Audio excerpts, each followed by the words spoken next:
Capítulo 3. O caso José. Cura pela palavra de Deus para os traumas emocionais. Gênesis capítulo 50, versículos de 14 a 21. Depois disso, voltou José para o Egito. Ele, seus irmãos e todos os que com ele subiram a sepultar o seu pai. Vendo os irmãos de José que seu pai já era morto, disseram: é o caso de José nos perseguir e nos retribuir certamente o mal todo que lhe fizemos. Portanto, mandaram dizer a José: teu pai ordenou, antes da tua morte, dizendo: assim direis a José: perdoa, pois, a transgressão de teus irmãos e o seu pecado, porque te fizeram mal. Agora, pois, te rogamos que perdoes a transgressão dos servos do Deus de teu pai. José chorou enquanto lhe falavam.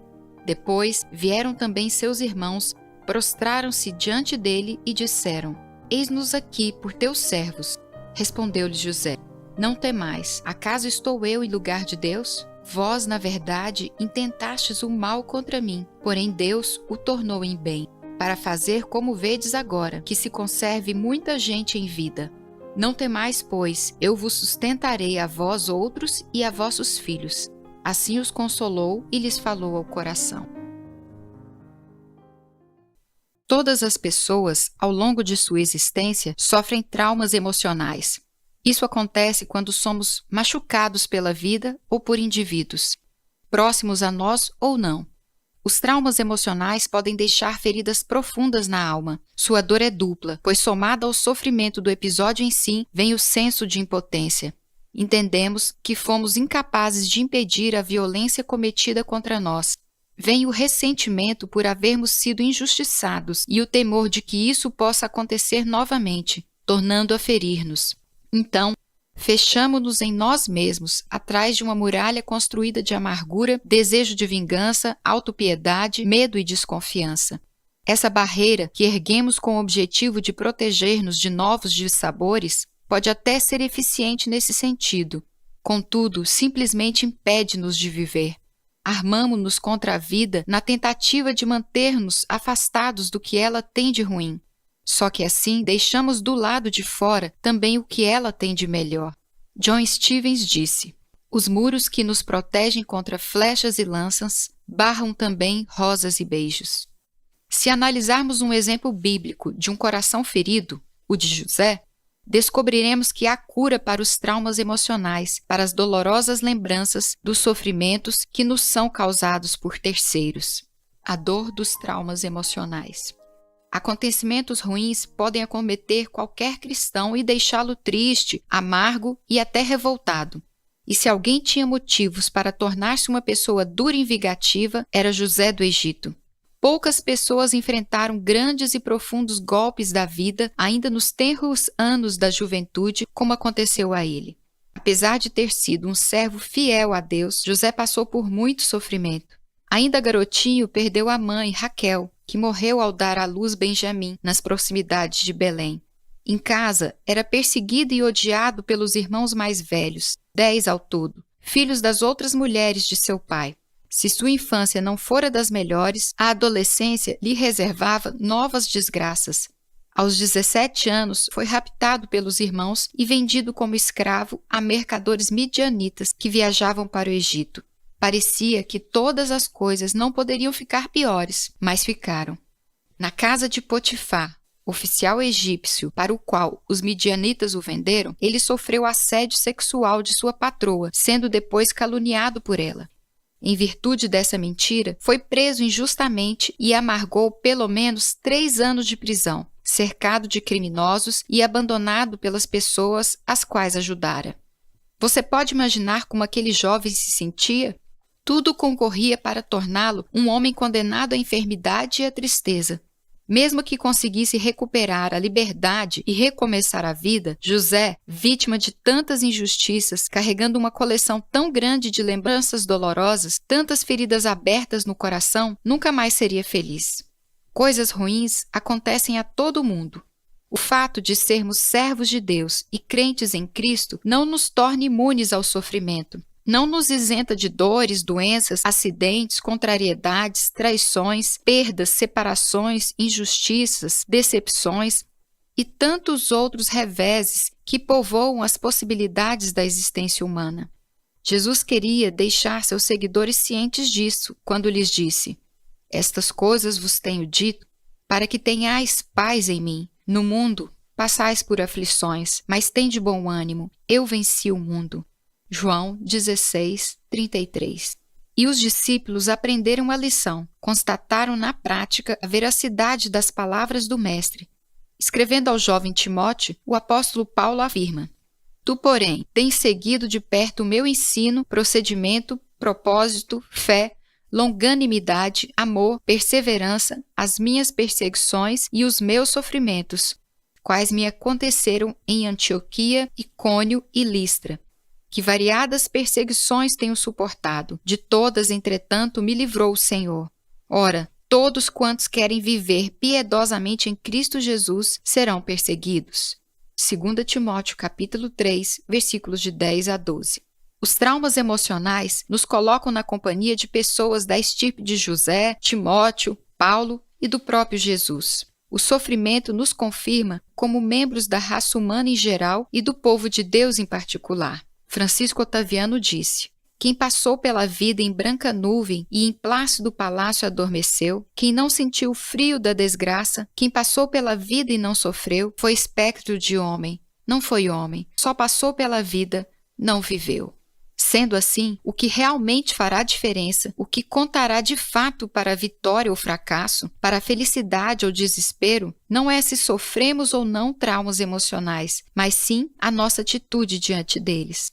Não nos é possível mudar o que já nos aconteceu, mas podemos controlar seus efeitos em nossa vida. Para isso, nosso posicionamento é fundamental. Diante dos traumas emocionais, das feridas que os outros nos impuseram, existem duas atitudes possíveis: a de ressentimento e a de perdão, e mais nenhuma outra. A atitude de ressentimento. Frequentemente há ódio, raiva e ressentimento em nossa alma, associado às lembranças dolorosas. Na verdade, são esses sentimentos, e não o episódio em si, que nos machucam, perseguem e entristecem. Eles atualizam diariamente a dor que um dia sofremos. Se nos ressentimos, sentimos de novo, remoemos a mágoa, relembramos a ofensa, revivemos a dor, ruminamos o sofrimento, damos àquele que nos feriu ontem o poder de fazê-lo hoje e continuar nos ferindo amanhã. O ressentimento muitas vezes se apresenta como um empecilho à obra restauradora de Deus e do seu Santo Espírito. O Senhor quer nos curar, mas nós nos recusamos a isso, recusamo-nos a esquecer, a deixar para trás, a olhar para frente. Na forma como lidamos com nossas feridas, somos muito parecidos com as crianças pequenas. Criança, vez por outra, se machuca. Um menino sai correndo e cai, esfola o joelho, fere-se. Quase imediatamente, inicia-se em seu corpo um processo de cicatrização. O sangue para de escorrer, o machucado começa a se fechar e é possível que dentro de poucos dias não exista mais nenhuma marca. Mas frequentemente, a criança não deixa que esse processo ocorra naturalmente. O ferimento, prestes a sarar, começa a coçar. O menino não resiste à coceira, vai lá e zás, arranca a casca da ferida. O joelho volta a sangrar, o machucado dói outra vez e começa tudo de novo. Às vezes, podemos ver um garoto com o mesmo machucado durante um ano inteiro. Algo semelhante acontece na esfera espiritual. Alguém nos machuca, fere, magoa, causa-nos dor. Nós choramos e sentimos-nos ofendidos. E Deus, paciente e cuidadosamente, inicia o tratamento do nosso coração. Mas quando ele já está quase bom, o ferimento começa a coçar. Dizemos a nós mesmos: "Não, eu não posso esquecer. Não vou deixar isso barato assim." Assim, tocamos a ferida e tiramos a casca. E sofremos de novo. Por isso, há pessoas que não conseguem se apropriar da cura de Deus para os traumas emocionais. Acostumaram-se tanto a carregar lembranças amargas e essas lhes servem de justificativa para tantas atitudes erradas que tomam na vida que simplesmente já não sabem viver sem elas. O sofrimento, associado ao ressentimento, produz a escravidão. Ficamos presos à tristeza, amarrados ao passado e começamos até a ficar parecidos com aqueles que nos ofenderam. É como se estivéssemos condenados a caminhar arrastando pedras enormes amarradas aos pés, os traumas emocionais. Acrescentar ressentimento às lembranças dolorosas é criar uma mistura ácida que corrói o coração. É colocarmos-nos numa posição de inferioridade na batalha contra o mal. A quem perdoais alguma coisa, também eu perdoo, porque de fato o que tenho perdoado, se alguma coisa tenho perdoado, por causa de vós o fiz na presença de Cristo, para que Satanás não alcance vantagem sobre nós, pois não lhe ignoramos os desígnios. 2 Coríntios 2, 10 e 11. Onde há mágoa, o diabo leva vantagem. Ficamos em situação de desvantagem na luta. O ressentimento torna-nos marionetes de Satanás, amarrados, controlados, escravizados, fazendo exatamente o que ele quer. No livro O Conde de Monte Cristo, de Alexandre Dumas, o personagem central é acusado injustamente por 3 falsos amigos. Por causa disso, é atirado na masmorra no dia do seu casamento. Ali fica durante 12 anos. Perde a esposa, a juventude, os bens, tudo. Quando finalmente consegue fugir da prisão, dedica sua vida a vingar-se de seus detratores. Vai atrás de um por um e consegue arruinar a vida de todos. No final da história, apesar de concluir sua vingança, ele descobre que com aquilo não conseguir aliviar as dores do seu coração, tornar-se uma pessoa amarga e infeliz. Arruinar a vida de seus inimigos, mas não puder impedir que eles destruíssem a sua. Pois bem, José tinha tudo para tornar-se um conde de Monte Cristo, pois repentinamente sua vida deu uma virada espetacular. O faraó teve um sonho que ninguém conseguia interpretar. Tirado de sua cela, José não apenas interpretou o sonho, como também deu-lhe sábios conselhos, conquistando a confiança do soberano egípcio. Alçado por Faraó à posição de primeiro-ministro do Egito, a superpotência mundial daquela época, José passou a ser um dos homens mais ricos e poderosos do planeta. Não encontraria dificuldades para vingar-se de todos os que haviam prejudicado. Potifar e sua mulher, os mercadores midianitas e, sobretudo, seus irmãos. Mas o mal estaria irremediavelmente feito. Ferido e endurecido pelas agressões sofridas, José jamais seria um homem amável, sensível e feliz. Esse seria o seu fim, caso ele tivesse reagido aos traumas emocionais com uma atitude de ressentimento. Mas não foi esse, felizmente, o caminho que se propôs a seguir. Existe uma outra alternativa possível diante das feridas do coração. É a atitude de perdão. A atitude de perdão. As cordas e correntes emocionais só podem ser rompidas por uma coisa: o perdão. Foi a atitude de perdão que salvou José de tornar-se um prisioneiro do seu passado. Não abrigou em seu coração ideias de vingança. Além disso, recebeu seus irmãos no Egito, sustentando-os naqueles anos de fome. Os dias difíceis haviam passado e José soube deixá-los para trás. Sua vitória foi completa quando ele e seus irmãos puderam reconciliar-se, passando a desfrutar de um companheirismo que nunca haviam conhecido, nem mesmo na infância. Foi uma vitória total, completa e definitiva. Foi uma vitória do perdão.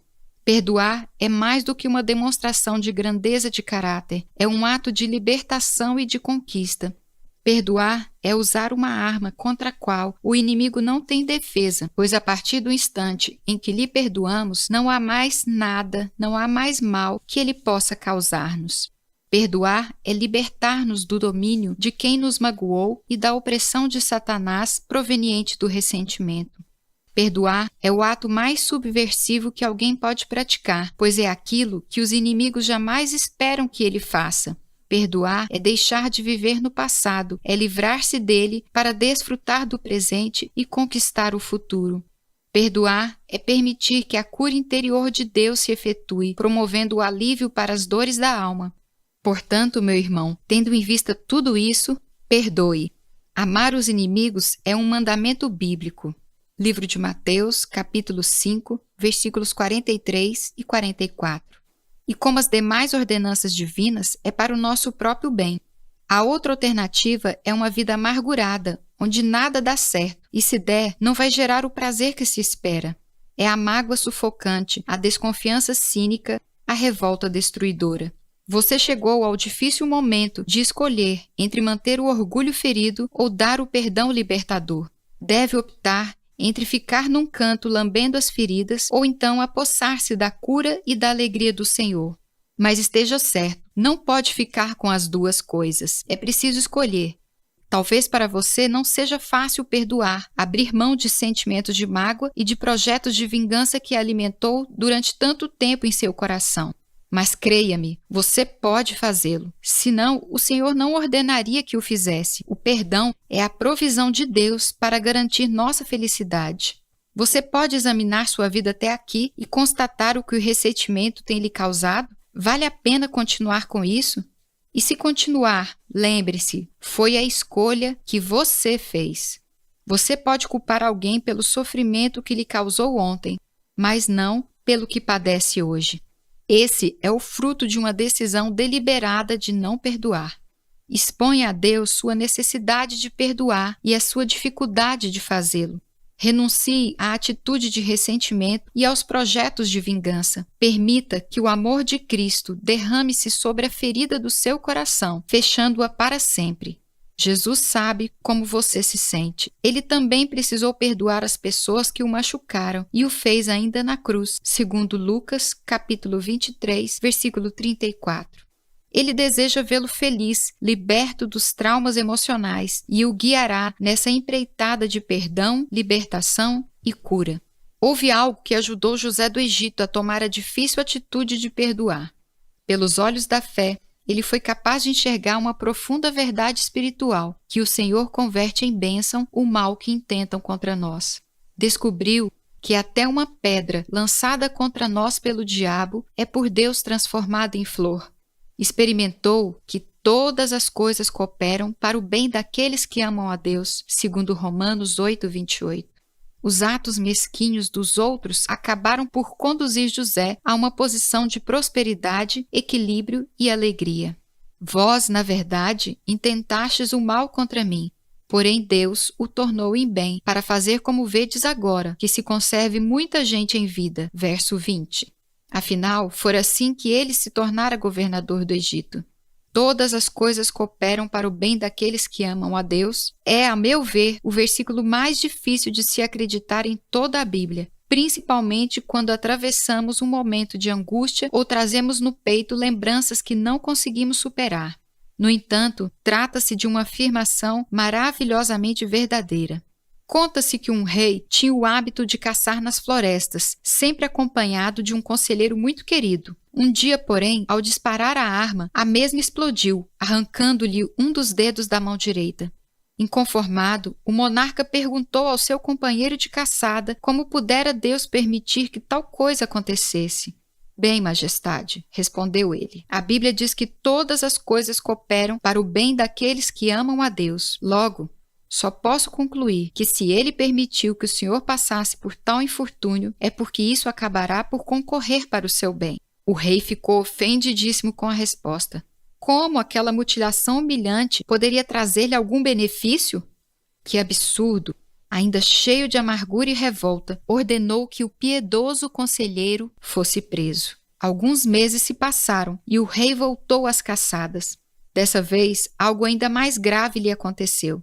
Foi aprisionado por um grupo de selvagens que decidiram sacrificá-lo ao deus da tribo. Tudo parecia perdido. Entretanto, na hora de matá-lo, os nativos perceberam que lhe faltava um dedo na mão direita. Como a crença deles exigia que somente vítimas fisicamente perfeitas fossem oferecidas àquele deus, acabaram por soltá-lo. Impressionado, o monarca, assim que retornou ao palácio, mandou retirar da prisão seu fiel conselheiro. Pediu-lhe desculpas, agradeceu-lhe as palavras que havia dito e reconheceu que ele, afinal, estava com a razão. Mas ainda havia algo que ele não conseguia entender. Por que Deus permitiu que você fosse preso injustamente, se na verdade apenas estava defendendo a integridade dele? Pense bem, majestade, tornou-lhe o conselheiro. Se eu não estivesse na prisão, teria acompanhado o senhor nessa última caçada, como fazia todas as vezes, e também teria sido capturado pelos selvagens. Acontece que eu tenho todos os dedos e, portanto, certamente teria sido morto em sacrifício aos seus ídolos. Logo, todas as coisas cooperam para o bem daqueles que amam a Deus. E cooperarão sempre. De uma maneira maravilhosa, os sofrimentos que José experimentou foram usados por Deus para fazer dele um homem feliz. O mesmo acontece conosco. À medida que deixamos os traumas emocionais nas mãos da sabedoria divina, e eles se revestem de um novo significado e propósito, de forma a poderem concorrer para o nosso bem. Deus tem poder para dar um novo sentido às nossas experiências negativas. Compensa confiar nisso e esperar. Morley disse: nunca escrevas um diário no próprio dia. É preciso mais tempo que isso para saber o que sucedeu. Você pode crer nisso? Pode enxergar essa verdade pelos olhos da fé? O perdão e a ação do Espírito Santo produzem em nossa vida a cura para as feridas do coração e para as lembranças mais dolorosas. Aproprie-se dessa cura em nome de Jesus.